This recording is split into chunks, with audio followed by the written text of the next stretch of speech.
Hello दोस्तों, good morning. मैं मुकेश कुमार, आप सभी का हमारे यूट्यूब चैनल पे बहुत बहुत स्वागत है। आज हम लोग देखने वाले हैं दोस्तों पॉलिटी का फिर से।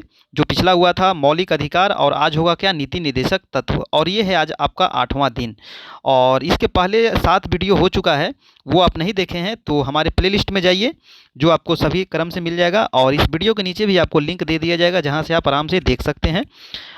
तो दोस्तों आज हम लोग देखने वाले हैं नीति निर्देशक तत्व, है ना। इससे जितने भी महत्वपूर्ण प्रश्न बनते हैं और जो आपको सभी एग्जामों में पूछे जाते हैं, तो एक जगह आपको एकत्रित किया गया है और मात्र आपका 10 से 15 मिनट समय लगेगा। अगर इतना आप कर लेते हैं तो आपका एक भी प्रश्न नीति निर्देशक तत्व से नहीं छूटेगा। और नीति निर्देशक तत्व अनुच्छेद कितने में है, तो वो है आपका 36 से लेकर के 51। पहला प्रश्न यही बनता है, ये भाग कितने में है, तो भाग है 4 में। कहाँ से लिया गया है, तो ये आयरलैंड से लिया गया है ना। कहाँ से लिया गया है, आयरलैंड से लिया गया है। तो ये तीनों बातें पहले आप याद रखिए। तो चलिए आज का पहला प्रश्न देखते हैं। पहला प्रश्न है कि राज्य के नीति निर्देशक सिद्धांतों को भारतीय संविधान में शामिल किए जाने का उद्देश्य क्या है ना। आखिर क्यों इसे भारतीय संविधान में शामिल किया गया है, इसका उद्देश्य क्या है। तो इसका आंसर हो जाएगा आपका फर्स्ट का डी नंबर, यानी सामाजिक और आर्थिक प्रजातंत्र को स्थापित करने के लिए भारतीय संविधान में नीति निर्देशक तत्व को शामिल किया गया है। तो इसका आंसर हो गया डी। अगला प्रश्न है सेकेंड, कल्याणकारी राज्य की संकल्पना का समावेश भारत के संविधान में कहाँ वर्णित है ना। कल्याणकारी राज्य की संकल्पना बहुत बार आपको एग्जाम में पूछा गया है। कल्याणकारी राज्य की अवधारणा किसमें कही गई है, तो राज्य के नीति निर्देशक तत्व में ये बातें कही गई है। अनुच्छेद आंसर क्या हो गया आपका ए नंबर। अगला प्रश्न देखते हैं थर्ड नंबर। तीसरा प्रश्न है कि भारत के कल्याणकारी राज्य होने का विचार पाया जाता है, तो कहाँ पाया जाता है, तो नीति निर्देशक तत्व में पाया जाता है। लेकिन भारत का जो प्रस्तावना है इसमें भी कल्याणकारी राज्य की बातें कही गई है। तो इसका आंसर ए एंड सी दोनों हो जाएगा, यानी आंसर हो जाएगा आपका डी नंबर, यानी ए और सी दोनों। तो याद रखिएगा। अगला प्रश्न है आपका 4 नंबर कि भारतीय संविधान में सम्मिलित नीति निर्देशक तत्वों की प्रेरणा हमें किस संविधान से प्राप्त हुई है। तो स्टार्टिंग में बताए थे कहाँ से लिया गया है, तो वो है आपका आयरलैंड से लिया गया है। आंसर हो गया आपका डी। अब देखिए इसमें है अमेरिका, है ना। तो अमेरिका से क्या लिया गया है दोस्तों, सॉरी ऑस्ट्रेलिया है ए में, ऑस्ट्रेलिया से लिया गया है आपका समवर्ती सूची। क्या लिया गया है, समवर्ती सूची।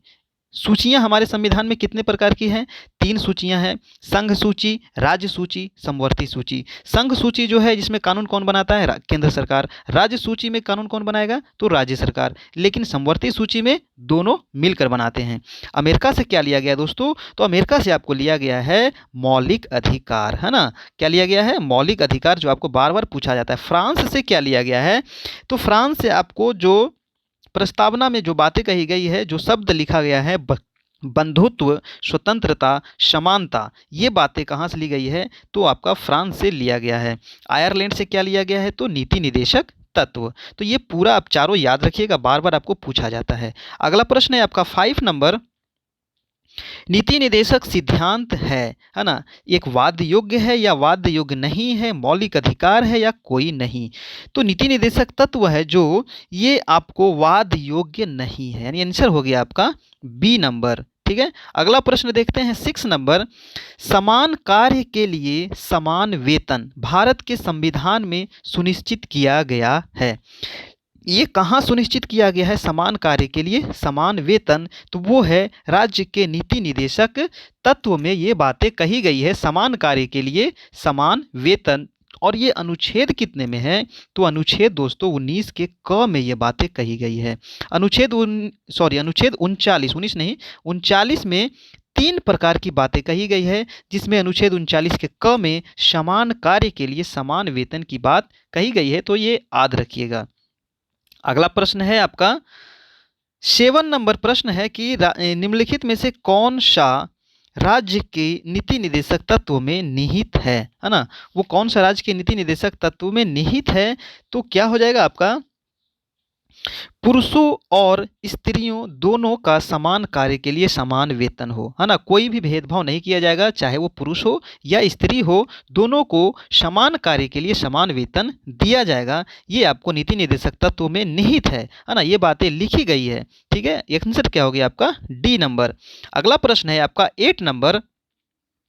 भारत में निम्नलिखित में से किसके अंतर्गत पंचायती राज प्रणाली की व्यवस्था की गई है? तो पंचायती राज प्रणाली की भी जो व्यवस्था की गई है वो राज्य के नीति निर्देशक तत्व में की गई है। और ये अनुच्छेद कितने में है? बार बार आपको एग्जाम में पूछा जाता है, पंचायती राज जो प्रणाली की व्यवस्था है अनुच्छेद कितने में है? तो ये है दोस्तों आपका 40 यानी 40 में ये बातें कही गई है। तो ये आप याद रखिएगा, बहुत आपका इंपॉर्टेंट प्रश्न है। अगला प्रश्न है आपका 9 नंबर। अधिनियम, यहाँ गलती लिखा गया अधिनियम, है ना, इसको काट देते हैं। भारत के संविधान के अंतर्गत ग्राम पंचायतों का गठन किसके अनुसार किया गया है? तभी आपको बताया नीति निर्देशक सिद्धांत के अनुसार किया गया है। आंसर हो गया आपका सी। नेक्स्ट प्रश्न है आपका 10 नंबर कि राज्य के नीति निर्देशक सिद्धांतों के निम्नलिखित अनुच्छेदों में से कौन सा जो अनुच्छेद है अंतर्राष्ट्रीय शांति और सुरक्षा के संवर्धन से संबंधित है ना। बहुत बहुत इंपॉर्टेंट प्रश्न है, बहुत बार आपको एग्जाम में पूछा गया है। अंतर्राष्ट्रीय शांति और सुरक्षा से संबंधित प्रावधान अनुच्छेद कितने में कही गई है? तो वो है आपका अनुच्छेद 51, है ना। अनुच्छेद 51 में ये बातें कही गई है। आंसर हो गया आपका ए नंबर।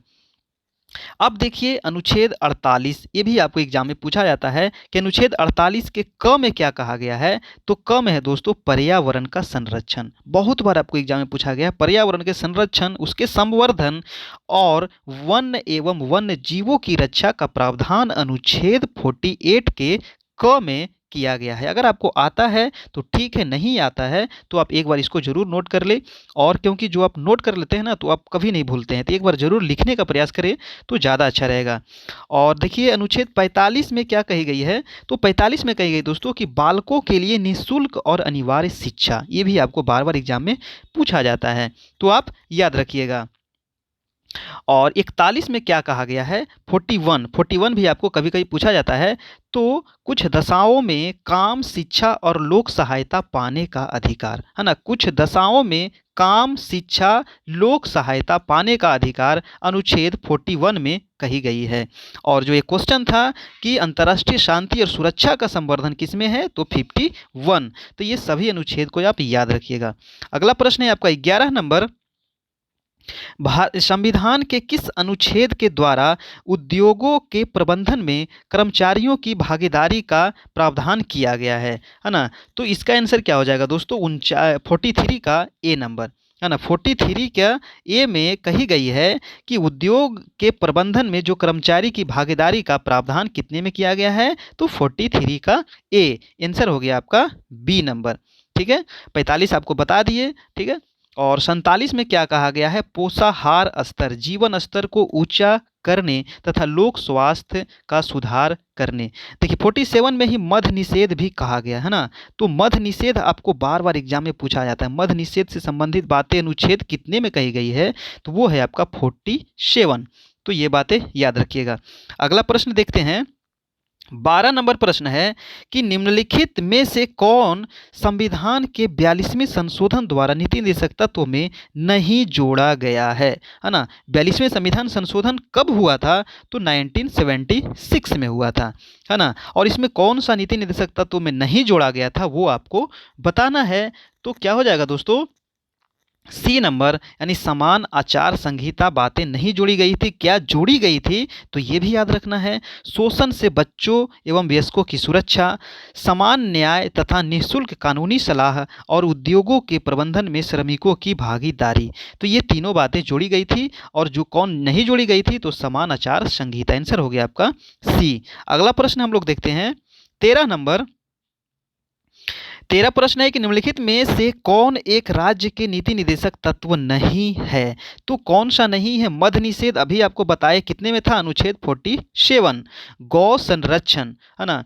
गौ संरक्षण अनुच्छेद कितने में है दोस्तों? तो ये भी बहुत बार आपको एग्जाम में पूछा गया है। 48 में कही गई है गौ संरक्षण से संबंधित बात, यानी गौ मीन्स गाय, है ना।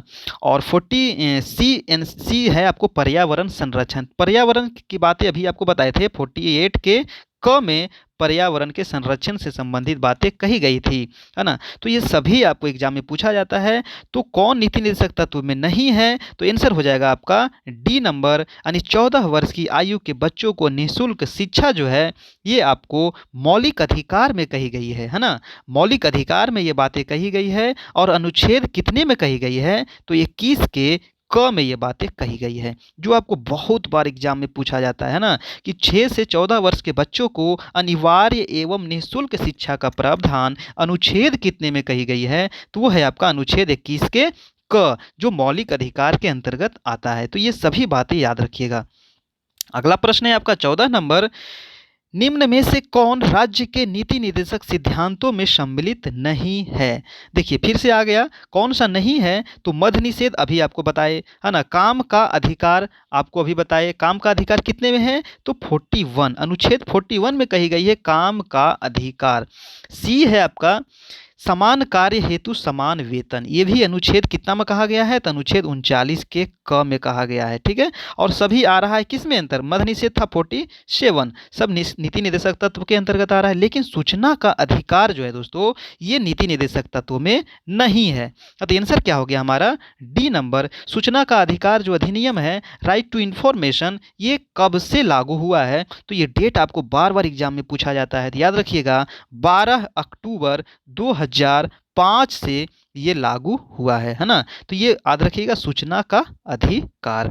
अगला प्रश्न हम लोग देखते हैं 15 नंबर, निम्नलिखित में से कौन सा नीति निर्देशक तत्व है। कौन सा नीति निर्देशक तत्व है, 4 ऑप्शन दिया गया है। तो समान नागरिक संहिता, ये तो नीति निर्देशक तत्व है। और समान नागरिक संहिता अनुच्छेद कितने में है, तो वो है आपका 44। 4 और 4 दोनों सेम है, तो समान नागरिक संहिता आप ऐसे भी याद रख सकते हैं। तो आंसर हो गया आपका ए नंबर, यानी ये क्या है, नीति निर्देशक तत्व में शामिल है। अब देखिए बी नंबर ऑप्शन दिया गया है प्रेस की स्वतंत्रता। आपको कल बताए थे कि प्रेस की स्वतंत्रता जो है हमारा मौलिक अधिकार है ना। मौलिक अधिकार में ये अनुच्छेद 19 के ए में कही गई है। धर्म की स्वतंत्रता कितने में है, तो ये है आपका अनुच्छेद 25, जो मौलिक अधिकार के अंतर्गत आता है। और लास्ट है आपका विधि के समक्ष समानता, ये है आपका अनुच्छेद 14, जो भी मौलिक अधिकार के अंतर्गत आता है। तो इसका आंसर क्या हो गया, समान नागरिक संहिता हमारा नीति निर्देशक तत्व है। और ये जो 3 ऑप्शन है ये हमारा मौलिक अधिकार है। तो ये चारों आप ऑप्शन याद रखिएगा, और इसका अनुच्छेद आपको याद रखना बहुत जरूरी है ना। तो हमेशा आपको एग्जाम में पूछे जाते हैं। अगला प्रश्न देखते हैं 16 नंबर।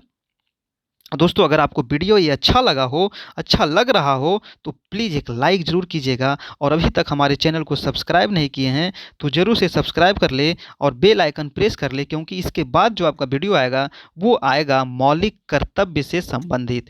तो बहुत इंपॉर्टेंट होने वाला है, क्योंकि आपको हर एक चैप्टर वाइज चैप्टर कराया जाता है और एक वीडियो में पूरा एक चैप्टर को कंप्लीट कराया जाता है। तो आप शुरू से अंत तक ज़रूर देखें इसको, और लाइक करें, अपने दोस्तों के साथ ज़रूर शेयर करें, आपको बहुत ही फ़ायदा होगा। चलिए अगला प्रश्न हम लोग देखते हैं 16 नंबर। राज्य के नीति निर्देशक सिद्धांत एक ऐसा चेक है जो बैंक की सुविधा अनुसार अदा किया जाता है। ये देखिए ये कथन है जो आपका VVI है, जो आपको बार बार एग्जाम में पूछा जाता है कि ये कथन किसका है। यानी राज्य का जो नीति निर्देशक सिद्धांत है एक ऐसा चेक है जो बैंक की सुविधा अनुसार अदा किया जाता है। ये बातें कही गई थी दोस्तों KT शाह के द्वारा, है ना। ये बहुत बहुत इंपॉर्टेंट प्रश्न है, आपको एग्जाम में बार बार पूछा जाता है। तो आंसर हो गया आपका डी नंबर, यानी KT शाह के द्वारा ये कथन कही गई थी। अगला प्रश्न है हमारा 17 नंबर। राष्ट्रीय महत्व के स्मारकों, स्थानों, वस्तुओं का संरक्षण अनुच्छेद कितने में वर्णन किया गया है ना। स्मारक, स्थान और वस्तु का संरक्षण अनुच्छेद कितने में कहा गया है, तो वो है आपका अनुच्छेद 49, है ना। 49 में ये बातें कही गई है। आंसर हो गया आपका ए नंबर। अगला प्रश्न हम देखते हैं 18 नंबर कि कार्यपालिका एवं न्यायपालिका का पृथक्करण अनुच्छेद कितने में है। कार्यपालिका का न्यायपालिका से पृथक्करण VVI बहुत बार आपको एग्जाम में पूछा गया है। तो ये हो जाएगा अनुच्छेद 50, यानी 50 में ये बातें कही गई है कार्यपालिका का न्यायपालिका से पृथक्करण। नेक्स्ट प्रश्न है और आज का लास्ट प्रश्न कि ग्राम पंचायतों का गठन अनुच्छेद कितने में है। तो कितने में है ग्राम पंचायतों का गठन आप लोग बताए भी थे और अभी फिर से बता देते हैं। और दोस्तों अभी तक हमारे चैनल को सब्सक्राइब नहीं किया तो प्लीज़ ये हमारा चैनल है, ज़रूर सब्सक्राइब कर ले और बेल आइकन ज़रूर प्रेस कर ले। और दोस्तों एक बात और, आपको कैसा ये वीडियो लगा आप लोग नीचे कमेंट करके ज़रूर बताइएगा, है ना। आप लोग कितना सही किए, है ना, 5, 10, 15 कितना सही किए आप लोग ये भी ज़रूर बताइएगा, ताकि पता चल सके आप लोग इसको देख रहे हैं कैसा तैयारी हो रहा है आपका, है ना। तो इसका आंसर क्या हो जाएगा, इसका आंसर मैं बता दूँ कि ग्राम पंचायतों का गठन जो है अनुच्छेद 40 में की गई है ना। आंसर क्या हो गया आपका सी नंबर। ठीक है दोस्तों, तो ये है हमारा channel name geography bye Mukesh sir, इसको आप जरूर सब्सक्राइब कर ले। और ये हमारा व्हाट्सएप ग्रुप है, अगर आप इससे जुड़ना चाहते हैं तो आप मैसेज करें, आपको जोड़ दिया जाएगा। ये टेलीग्राम चैनल है जहाँ से आपको पीडीएफ मिल जाएगा, है ना। तो इससे जुड़े, ये भी लिंक आपको दे दिया जाएगा जहाँ से आपको पीडीएफ प्राप्त हो जाएगा। ठीक है, ये हमारा फेसबुक पेज है, इसे आप जरूर लाइक करें। और ये तो फिर कल मिलते हैं दोस्तों, आप लोग अच्छे से तैयारी करते रहें। अगर किसी प्रकार का दिक्कत हो तो आप लोग ज़रूर मैसेज करें, आपको नंबर दे दिया गया है।